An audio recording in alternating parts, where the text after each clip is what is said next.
Hey, everybody. Welcome to the Infinite Regression. Take a look around. What's on the ground? Oh, what's on the ground is fall. Autumn. It's going to happen, yes, and we're going to have a weekend type fun.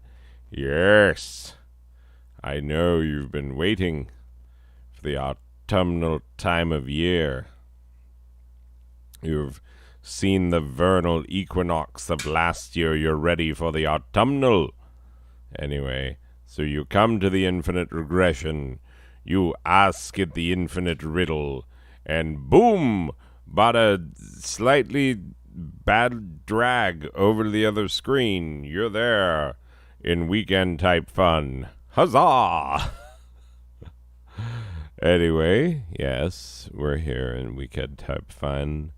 Volume 25. Oh my god. Again? Look, I'm going to be perfectly honest with you. Rem Pemberton, your host. Yes, you know me, you love me, you've listened to me do 24 shows thus far, and this is to be our 25th. Anyway, yeah. So I just, thought we could say the Weekend Type Fun Volume 25 part. Just say it. Get it out there. And then we wouldn't have to go through this whole bit. Because, people come up to me on the street and they're like, Remmels, Pemmels. They get my name wrong a lot. A lot of my biggest fans are drunk at the time and also at all of the times. Anyway, so, yeah, they're like, Rom Publige, I need to tell you a thing. The part where you doubt the sanctity of the purity of the not being a lousy drunkard like myself. Of one Stanley the Manly, that you do harm unto us all, yea, even unto the drunkliest of us. Yeah, the drunkliest and the unkliest. Yes. Anyway, so, yeah, I've been hearing from a lot of people who are like, yeah, don't do that thing where you make fun of Stanley's, supposed alleged sobriety. You know what I'm saying? And, I came to you and I was like, this is apparently what the people want, so don't write me any material with, Stanley the Manly's very dubious, but still widely proclaimed, teetotalerism, his apparent holding to the steps that one must go through to no longer be a lush, to no longer be as far into your cups as Clarissa is. Clarissa is, boy, she is not taking this part with the, last week she broke up with the off-duty police officer who's way into Little League sports. Yeah. Anyway, she broke up with him, and now she's back on the sauce hard. Anyway, yes, day drinking Chardonnay right out of the box. Doesn't even put it in a glass anymore. Once I caught her on the couch, just with the pouch. Couch pouch in it, she calls it. She says when it rhymes, it makes it less sad. Anyway, that's what Clarissa's doing. And if I'm being perfectly honest, it's what I suspect Stanley the Manly is doing. But people don't like it when I bring that up. No, they come up to me and they're like, hey, you have done cruelties unto the drunkly types, and we do not appreciate this. For nary a one of us would give up the chance to no longer be a drunkly type. You think we want to be this way? You think this is how we wanted it? Well, I'll have you know, mister, that the answer to that is in fact no. Anyway, it's those kind of people who keep coming up to me and really pissing me off. And so, Stanley the Manly, with your alleged sobriety, would you please do that freaking thing you do so you can get the frick out of here? Like, I'm tired of it. And every single week, this introductory segment just on the first slide of every show gets longer and longer. Oh, I do not always take time to identify the white people in the room. I mean, look, Braxton is always over here. He wrote the show, so he wants to see how well I perform the things he's written, assuming he's written them. We don't have any mistakes like last time, do we, Braxton? You didn't foul up and put all the work on my shoulders. You actually wrote funny ha-ha. You put funny ha-ha on the slide, did you? Because you know I need funny ha-ha in order for me to work. You know this. I, the great Rem Pemberton, do not just pull everything out of my buttocks. No, I require a writing staff for that. Yes, it's well known. Anyway, so Braxton is over there. Ian is busy letting this show get less promotion than, large drug-addled, knee-blown athletes cracking their heads together. Yeah, he's really, I mean, come on. I haven't seen any ads for this at all. Not at all. And I look for them too, Ian. I'm just telling you that if I myself can't find ads for my own show, because my mom gets clippings when there are clippings to be had, Ian. And if you could make it so that there are clippings, then my mother could have clippings. Clippings are basically the only thing keeping her alive right now.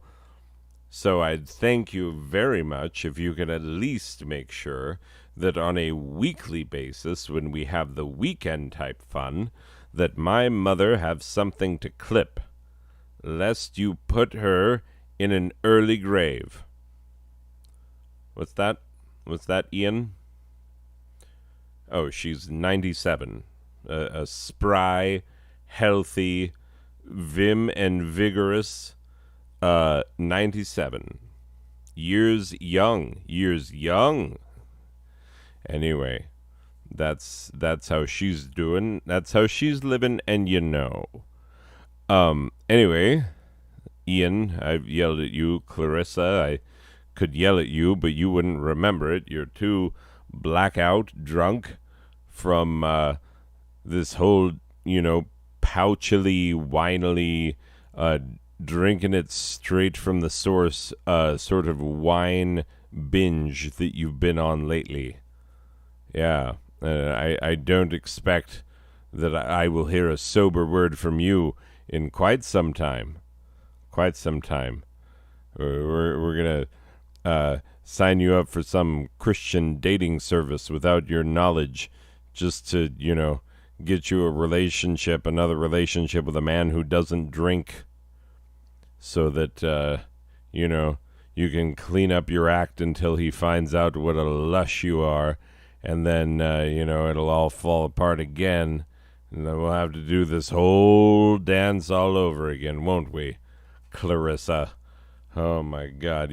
Sometimes I get tired of not just being the boss, Oh, shut up, Chaz. Yeah, that's right. Executive produce this show like Clarissa runs it. Yeah, she runs her mouth when she's had too much Chardonnay. And yeah, you run the show like executive produce this show like a absentee father raises his children. Yes, that's right. I said it, and God help me if I find any success at this, because I doubt very much if you'll let even the slightest possibility go to waste that you might turn a filthy dollar on this creative endeavor that I've undertaken. Yes, well, I've known your kind all along. It's not why I got into the business, I can tell you that. Anyway, so, is there anyone I haven't yelled at? Oh, Aiden, your parents are both douche canoes. I need you to tell them that I said that. Yes, again. Yes, again. I need you to tell them. I need you to tell them until they take you down to the courthouse and give you a proper name. A proper name. Biblical if need be. I mean, Matthias would be a step in the right direction, although Matthew would be a more realistic choice. Anyway, Stanley the Manly, you know how I said Weekend Type Fun Volume 25 earlier? Apparently they want you to say it, and you're wasting my time right now getting us off on tangents for no reason. No reason, ladies and gentlemen. You heard it here first. I came here, these 11 minutes and 45 seconds ago, and I was just trying to do my job. Introduce the show, get it rolling, entertain you, the fine men and women who, help to pay my salary. Anyway, and what do we get here? What do we get here? Well, we get, an awful lot of time wasting from a man who, is wasting our time with pretending that he is actually making it through any number of steps on the way to sobriety. Anyway, without further ado, Stanley, if we could stop wasting everyone's time, that would be lovely. Why don't you say the words that you've been hired to say, the only words we ever want to hear from you, Stanley. Say them. Okay. Weekend Type Fun, Volume 25. You dirty, terrible, awful... Shut up. Get him out of here. Anyway.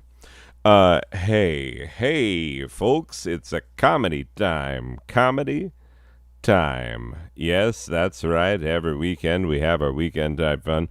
This happens to be Volume 25.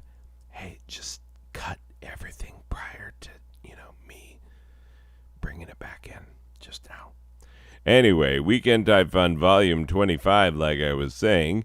And, we're going to have some swell fun. It's going to be, peachy keen, and everything's going to be great. It's going to be the Cat's Bahamas, and it's going to be the Bee's Knees. Let's find out what happens. Okay, an autumnal eyesore. Wait, an eyesore is a bad thing. Braxton, did you edit this? Did you, run it through Grammarly? How could you not know about Grammarly? There's, 57,000 commercials for it every day. Well, it actually is a fairly decent service. I mean, it would tell you that based on your tone, calling something an eyesore isn't doing any favors. This is show business. Show business. Braxton, I'm telling you it's show business and not show mess around and play word games with your hoity-toity Ivy League type friends. Some of us have jobs to do and paychecks to collect. Anyway, I'll thank you to do better from now on. Hopefully we don't see this word eyesore anymore. With your host, Rem Pemberton of the Cashmere Scarf Wearing Pembertons. Yes, I do enjoy a good cashmere scarf. Particularly this one. It was given to me by my nana. Play the theme, Rem. Your scarf may be soft as a baby's ass, but there's a more apt comparison. Where's the C in comparison? Betwixt its pattern and a Cosby sweater trademarked. Are Cosby sweaters trademarked? Is Bill Cosby making money off of ugly sweaters? We need to know. It is imperative that we know so that we can stop purchasing them if we've already done so in any way, shape, or form. Anyway, Braxton, you've opened up a problem here, a can of worms, as 'twere. Anyway, stop complaining about the way I do my job, or I'll compare you to a whole lot more than a Cosby sweater trademark. If you know what I mean, and I think you do, you know who this is. Braxton. I'm surprised at you. I am surprised at you, Braxton. I mean, here we are enjoying a nice picture of me and my lovely scarf, and you are laying threats? Is that how we're going to spend our time today, Braxton? Threatening people? My goodness, Braxton. We're going to wash those elbows, and we're going to turn you into a gentleman. Don't think we won't. Oh, don't think we won't, Braxton. We will.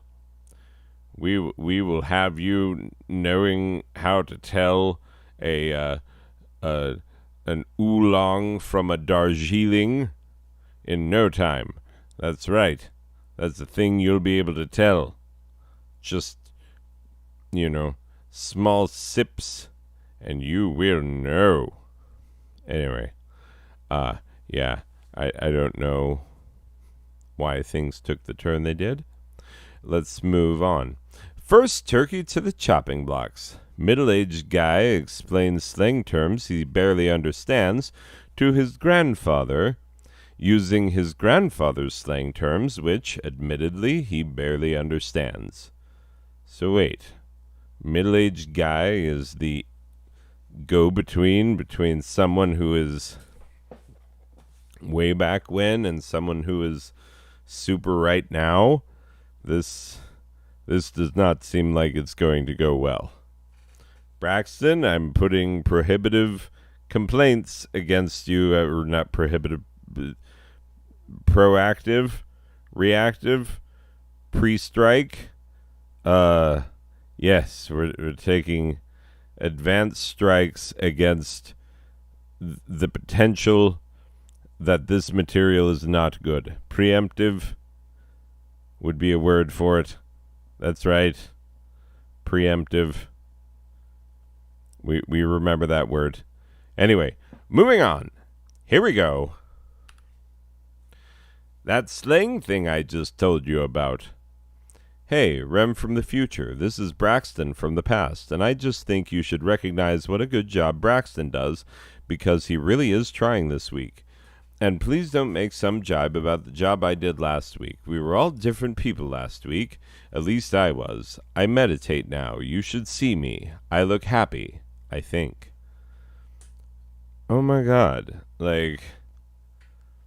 You think that I don't recognize the job that you do?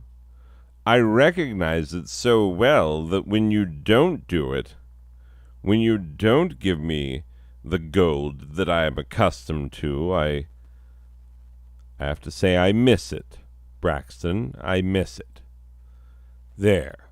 I said it. I hope you feel that we have adequately made up, and you can, from this point forward, give me the type of comedy hijinks that I've become accustomed to.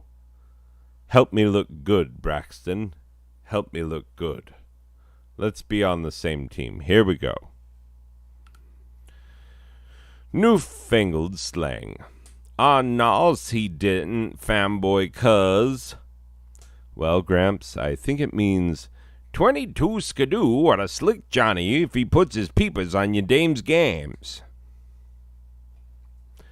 Yeah, I don't understand either of those. Is this funny? Is this working? Are we enjoying this? Okay. I no cop driv a nunchuck up the down with a twitch trap on a bucket. Well, Gramps, I think it means this deuce coupe took a slick Johnny on a one-way going downtown with a foreign dame in the rumble seat. So, apparently those two things are equivalent. Don't know what they mean. That jacket is napalm in the morning, Brasimovich. Well, Gramps, I think it means that Letterman jacket is the keenest, slick Johnny. Okay. Newfangled slang. Why's you throwing shadows on my bougie lifestyle, Clarissa? Oh, Clarissa, you made it into one of these.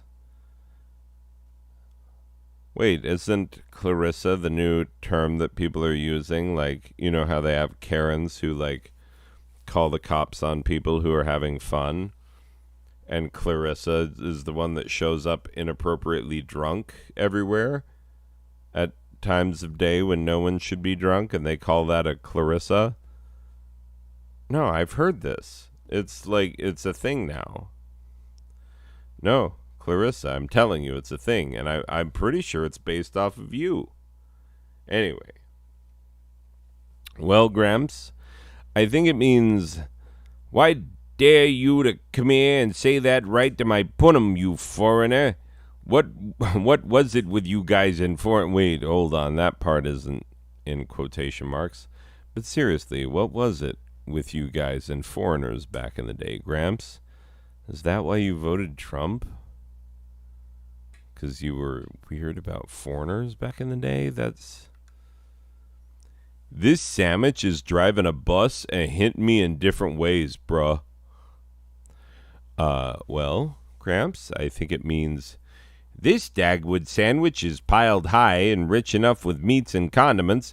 It could have easily been made by a lowly waged foreigner. Seriously, Gramps. Seriously, Gramps. Wait, hold up. I never played the theme song. Okay, I never played the theme song. I don't think I did. I feel like I have not. Okay, I'm going to play it after this because I'm excited for the theme song. No reason. Don't you get excited. I don't need expectations to go anywhere. Up, down, or sideways. It's all too much pressure.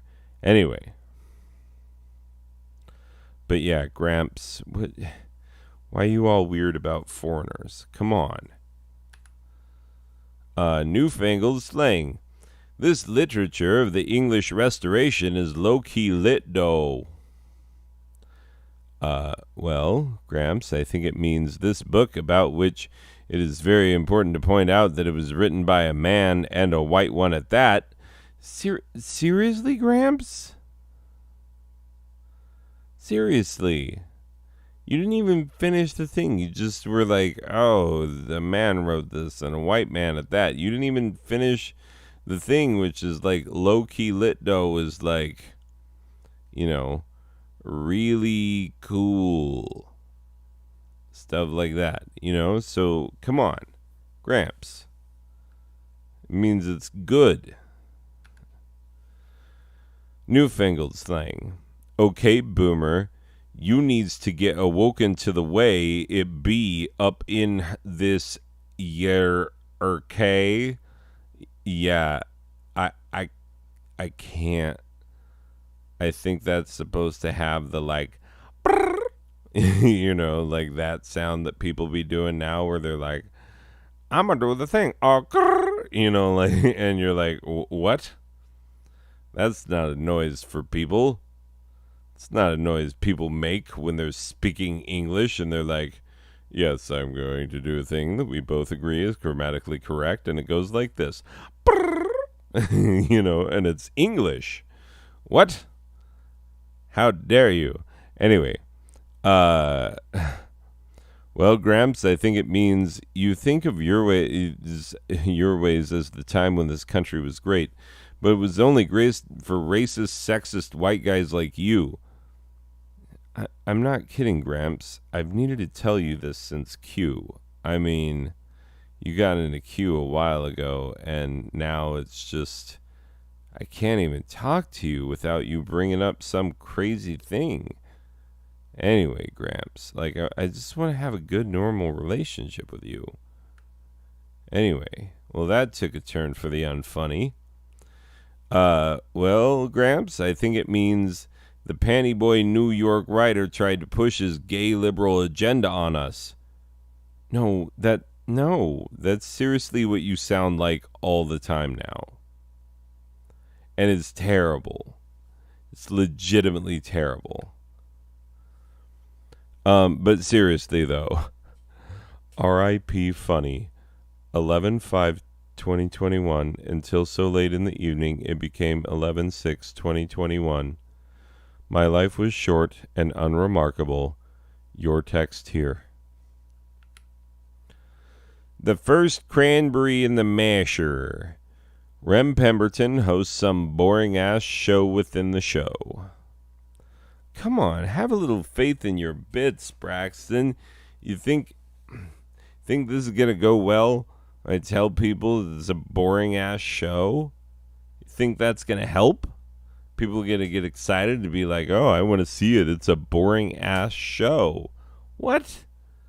Come on, Braxton. There's only so much Ian can do. Anyway, jeez. Just follow instructions.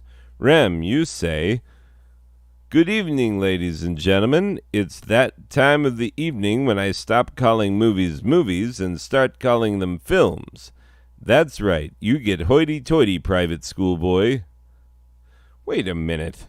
That's a dig on me. I'll have you know I didn't go to a private school. So the fact that I'm hoity-toity means that I'm one of those guys who wishes I did go to a private school, and I constantly suck up to people who did. So it's different.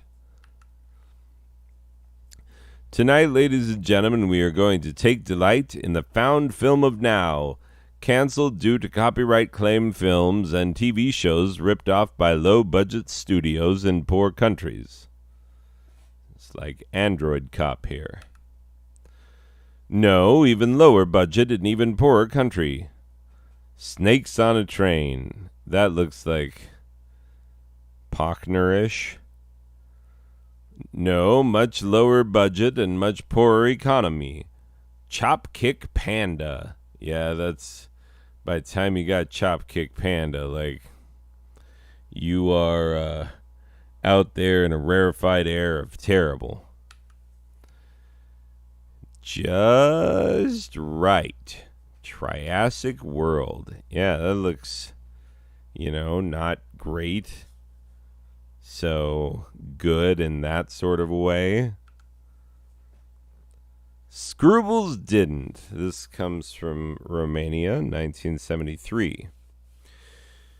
A group of teens, Frank, Darcy, Verma, and Shaggy, along with their shaggy dog, the titular character, Scroobles Didn't, yes, solve crimes in their brightly colored van, the Conundrum Contraption. I swear I've heard of a show like that before. That seems vaguely familiar. As if it hadn't been done better twice at the same time in the 1960s. It's a movie about a family of monsters. Can you imagine this being good? 'Cause I can't. I can't imagine it being good. Rem, you say, I guess the rat makes food all by himself for other rats in this one?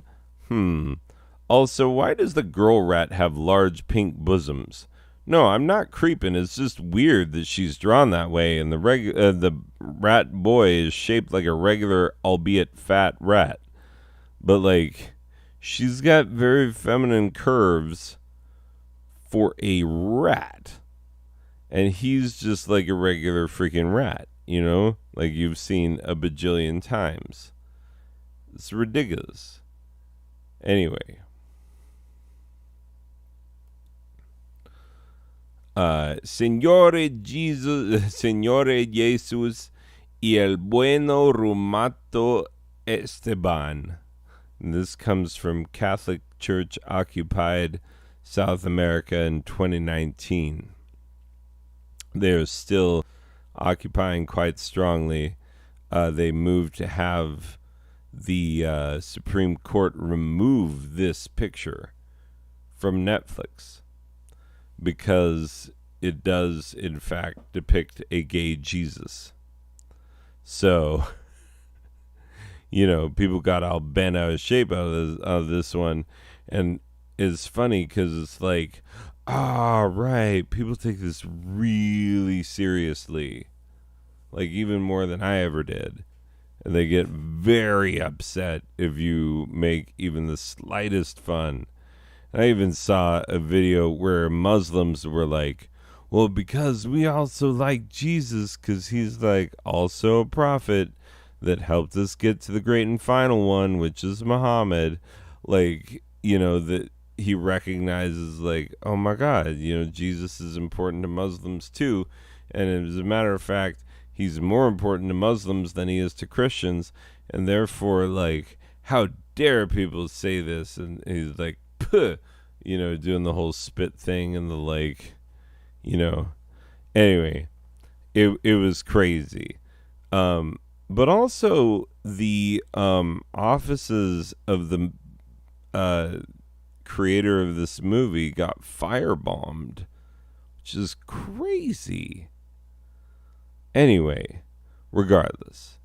So I gotta read the thing. The do hand quotes real story of Jesus. You didn't read the directions to do hand quotes out loud, did you? You are a worthless host. I should be paid more. Braxton, we don't air that kind of dirty laundry in front of a lovely audience like this one. No, we don't. We don't. Am I doing more bits? I should play the theme song. I'm going to play it right now because I feel like if I don't play it right now, it might not happen. So, let me get my levels.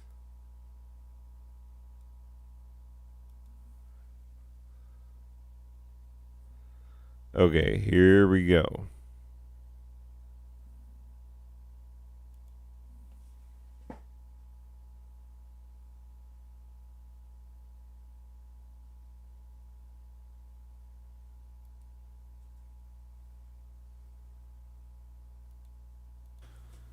This is the theme. It is the only theme I ever sing, and this is the theme. The theme that comes and haunts my dreams, and when you hear this theme right now, you're going to fall in love with me. Cha. Yeah, there's the cha. Same as always. Anyway, so yeah, hopefully that wasn't too awkward a silence.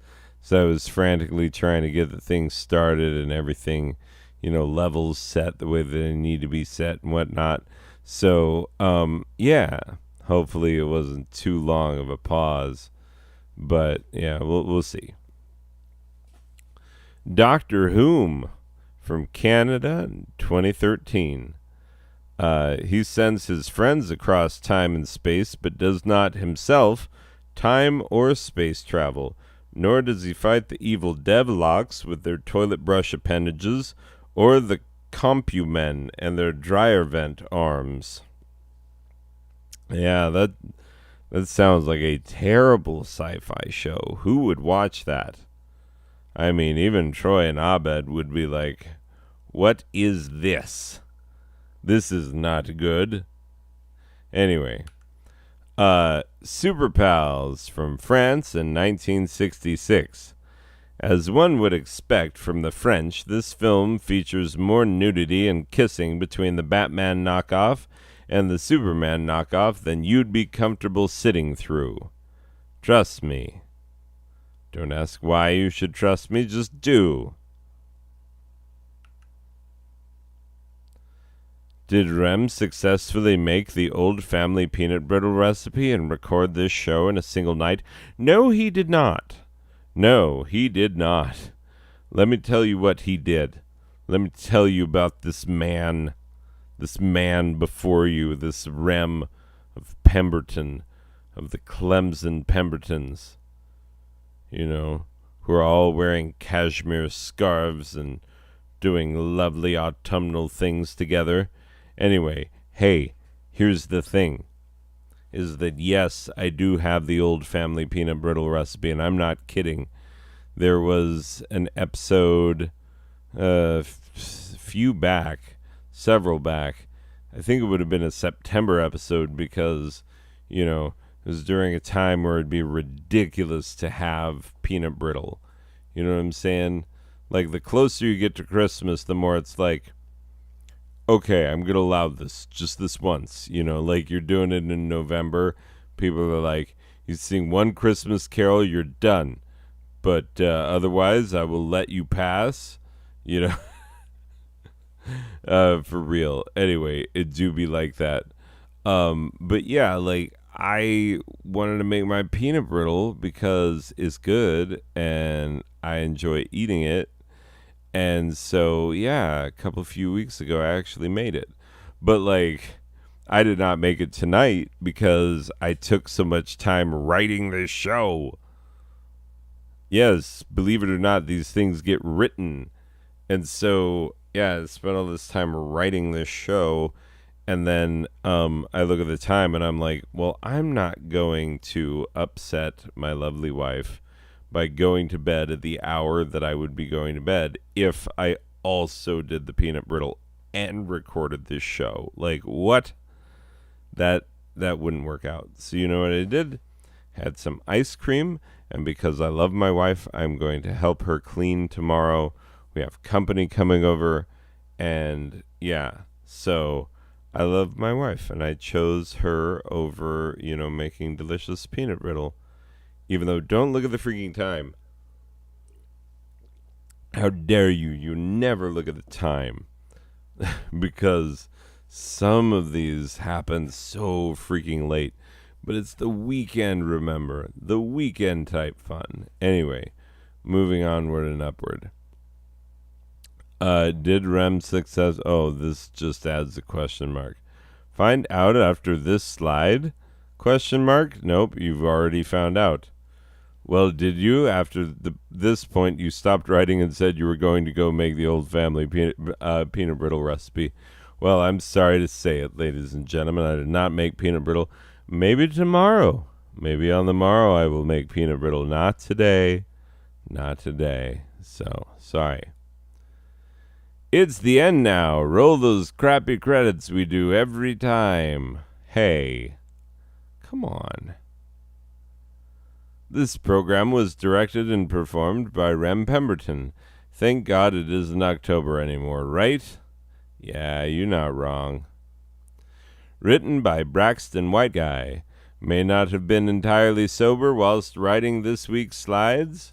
May not have presented them that way either, so it's all a wash. Theme song by the Out of Tuners. This is a good one this week, gentlemen. A real good one. Real dance hall banger. Anyway, for sure. This has been a presentation of Non-Sober Badger Productions, a subsidiary of the large, boring-sounding corporation with surprisingly questionable business practices, Lawful Asset Holdings Incorporated. A branch of the intentionally vague corporation whose purpose may never be known, the Blaine Group. And communism. It's not dead yet, suckers. Hey, this week's Lucky Listener Weekend Getaway giveaway goes to Arturo Artie Picarilli. Wait, is that the Artie from Philly with the Dilly Dally Deli on the corner of Deli and Grappelli? You know the one. It's where Aunt Gertrude's dementia kicked in and she walked out of the bathroom nude and some dude named Mahmoud shouted something rude which was misconstrued as lewd and chaos ensued? No, the other corner. Yes, that one. I swear this is the Arturo from that deli. Oh, it is the same guy. Huh. Small world. Small world. No closure. The end. That's right. Back to the infinite regression. We can provide no closure. We can provide no happiness or entertainment or diversion from the inevitability of your own death anymore, because you're back here in the infinite regression and you are now constantly reminded that life itself is finite. You will never see the end of the infinite regression, no matter how hard you try. Anyway, ladies and gentlemen, that's it for this one. Been a fun one. I enjoyed it all right. I hope I enjoyed it all right tomorrow. Hey, future guy. How you thinking? You feeling good about this one? Is this one pretty good? Think we did all right? Hey, go and feed the tortoise, future man. He'll be very thankful, and you really need to do it. Anyway, that's it for this one, ladies and gentlemen. I will see you in the next one. Okay, bye.